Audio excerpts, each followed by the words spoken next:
Hi, Misha here. Let's do another Predator video, again using NECA figures. But in the past we've covered the Jungle Hunter and his ship from the first film, and City Hunter and the Lost Tribe and their ship from the second. And those are very easy for me to get into because I like those films and I grew up with them. This one, though, really just kind of initially labeled as the Predator, also Fugitive or Rogue, I wasn't so sure on. He's from the 2018 film, which, well, I'll put it to you like this. What's the worst film? AVP Requiem or The Predator from 2018? Let me know in the comments. So why did I want this figure? Well, for one, just because a film isn't great doesn't mean the designs from it can't have something for us. But the truth is, it wasn't the figure that really interested me. It was actually one of his accessories, or rather, a variant. One of his accessories. Take a look.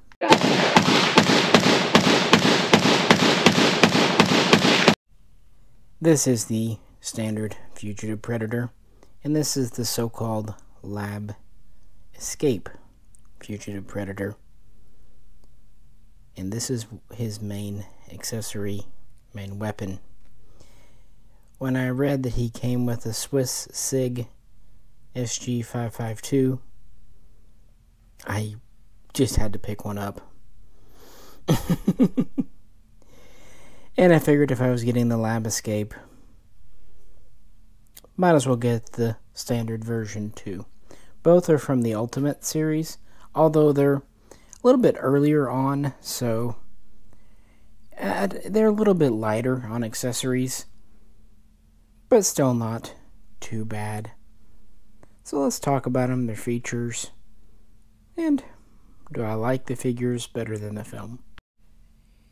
Fugitive here is more like the original Predator, tall and somewhat slender. He is about 7.5 feet tall. They kind of bulked up for the AVP films, but and of course the so-called Super Predators were a little bulkier, and the film Predators from 2010. But he's kind of a return to form. So this is the Lab Escape version. This is after he's captured by Jean-Luc Picard and the USS Stargazer, and they're studying him. Well, he breaks free and slaughters dozens of guards. And at first, he's pretty well naked. He uses his kind of finger claws, mandibles, and then he steals this SIG 552 Commando from a guard. I just thought it would be fun. The magazine is a little kind of wide and flat compared to the real world gun, but it has what would seem to be a EOTech on top. It even has small little Picatinny rails on the side and kind of a VFG here.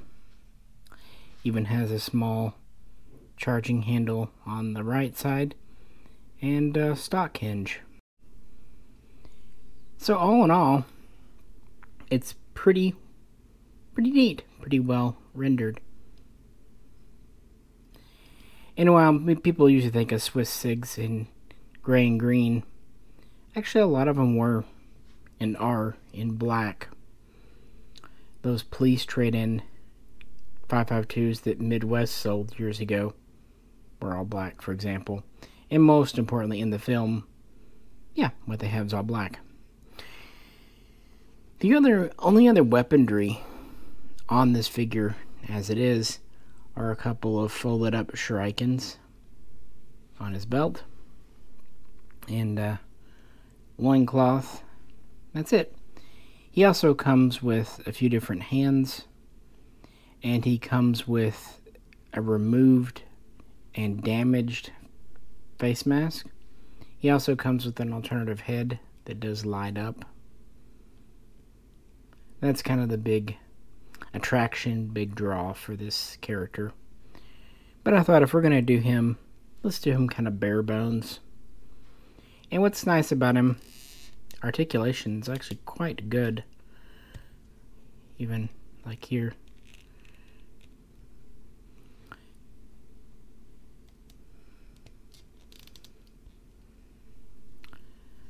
So it's nice to have one that's easily bent.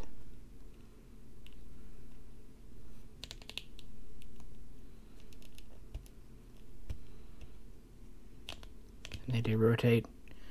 So mine at least, yeah, is quite nice and flexible. A little underwhelming in the accessory department. Then again, I don't know. There's not a whole lot else he probably could have come with that would have matched the scene in the film.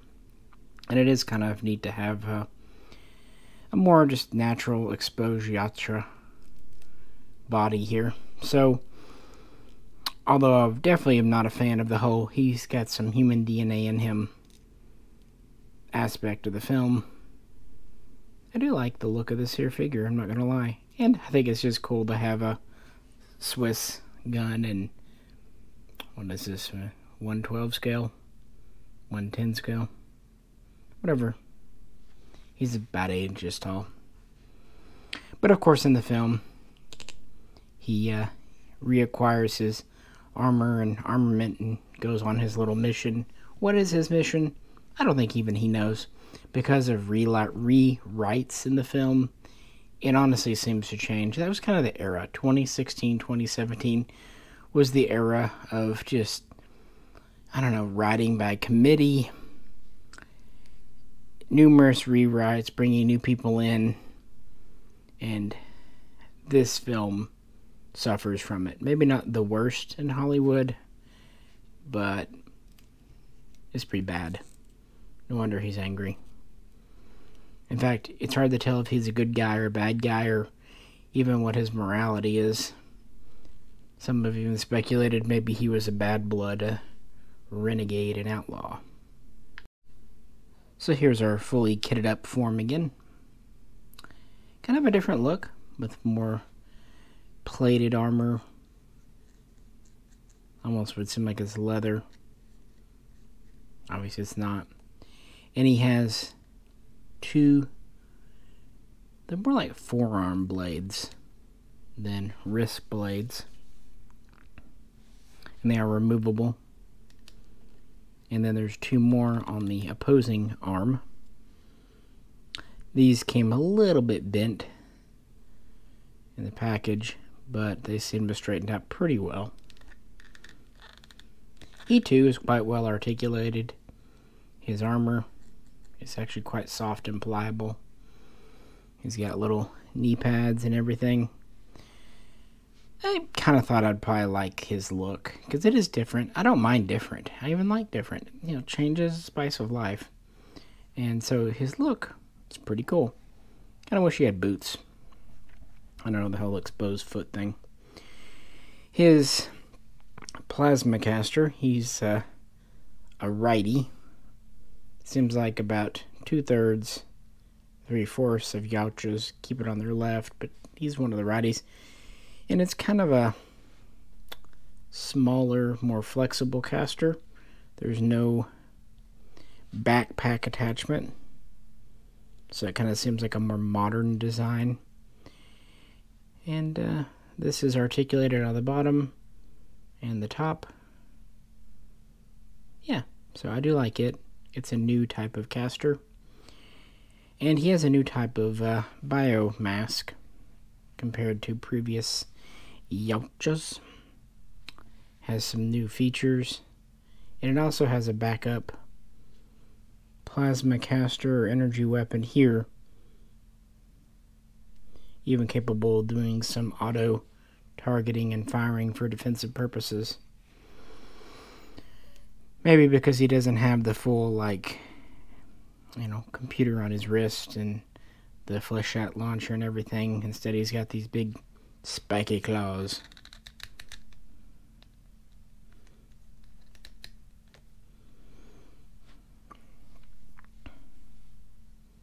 Yeah, he comes with a couple of other hands. He has got his fist ones on, and he comes with a maskless head.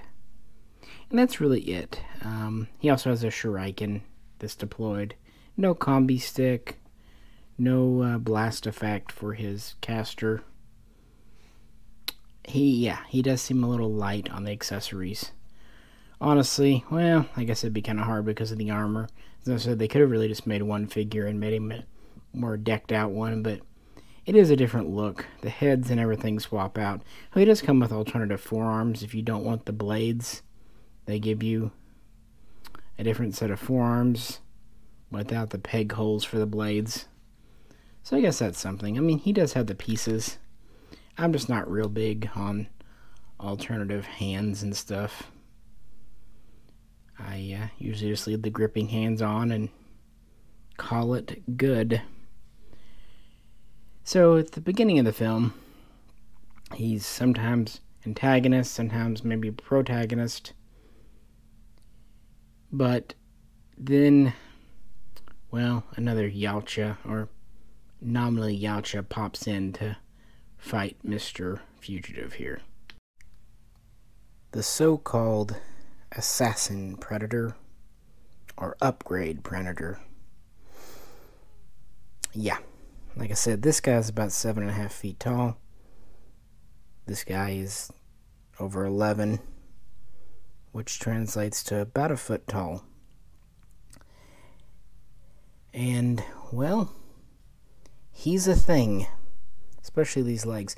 These legs remind me, he seems like a chicken. Like a buffalo chicken, at least how he feels to me. That's because in universe his skin is supposed to be kind of armor. And he obviously doesn't care about wearing many clothes. He does come with 2 heads, but they're both unmasked. He doesn't actually have a masked form. It's just one is open mouth, one is closed. He does actually come with alternative hands. He has this wrist sword, really, that's removable. And he does have, probably my favorite little feature, this kind of wrist-mounted cannon. It's a little larger, at least longer, than a standard plasma caster.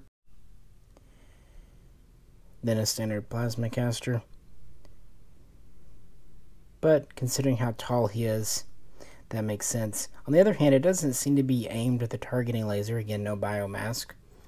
He just kind of points his arm and aims it.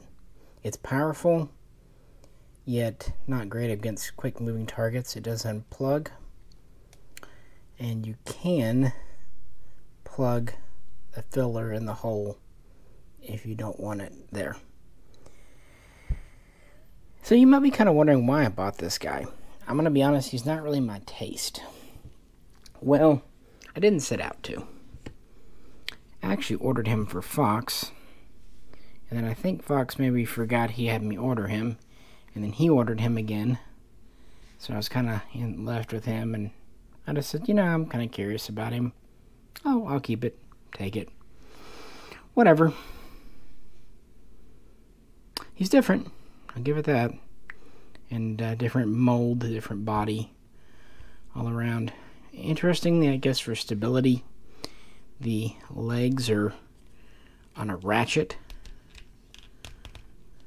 more than a traditional pivot. What I don't like are these feet. That is just how they taper down. And even weirder, he walks on his toes.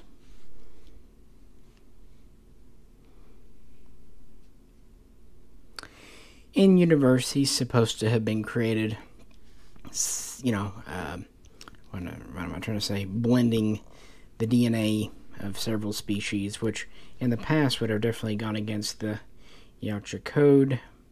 They're very much about keeping their technology and jeans and all that pure. Trying to see the hole this plugs in.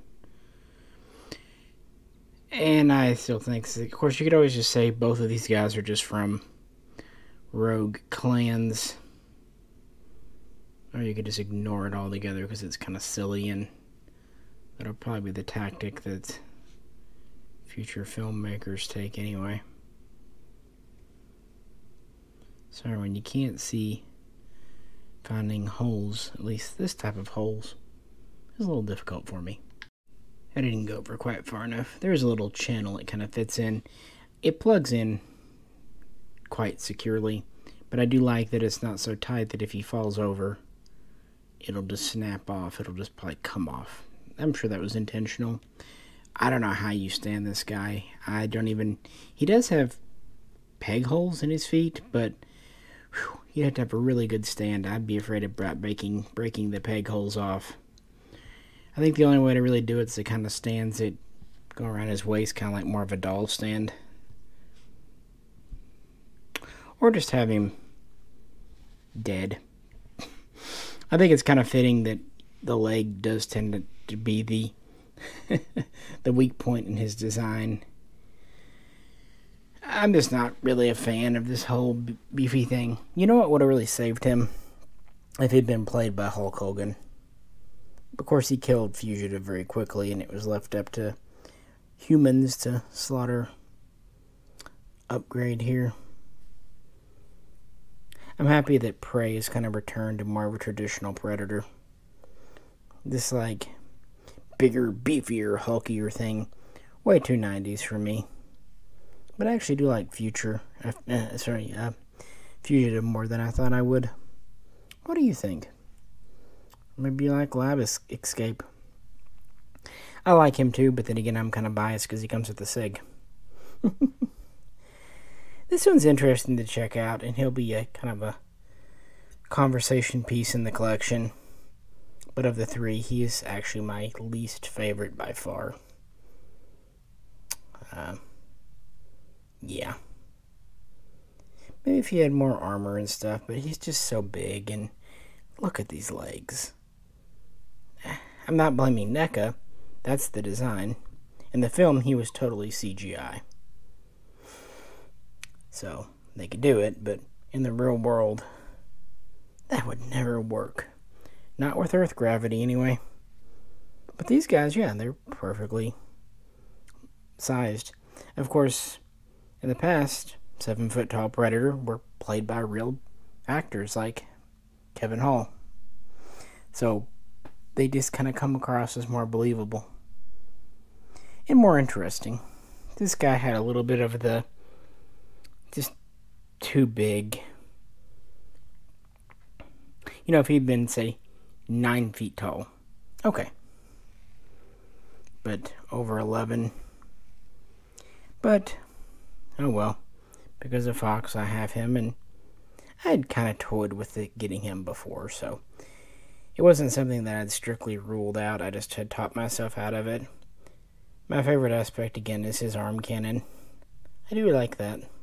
I guess I do kind of sway more towards the technology side of the Predators. Not always. Like I said, I really like Warrior in the Lost Tribe. But, more often than not, yeah, I like the tech ones. Like I said in that video too, I like Borg and Scout quite a bit. And even though he's supposed to be an upgrade, he doesn't have a lot of tech going on. You might say that he has some implants in his head, or it's all built in. That could be true. But I kind of like all that being visible. Like with the Fugitive here. I like his biomask. I like his caster. So, yeah, even though didn't really care for the film, I like the figure. What do you think? Are you able to separate a bad film from the designs in it, or is it just, hand in glove for you? Let me know in the comments. With that, appreciate you hanging out.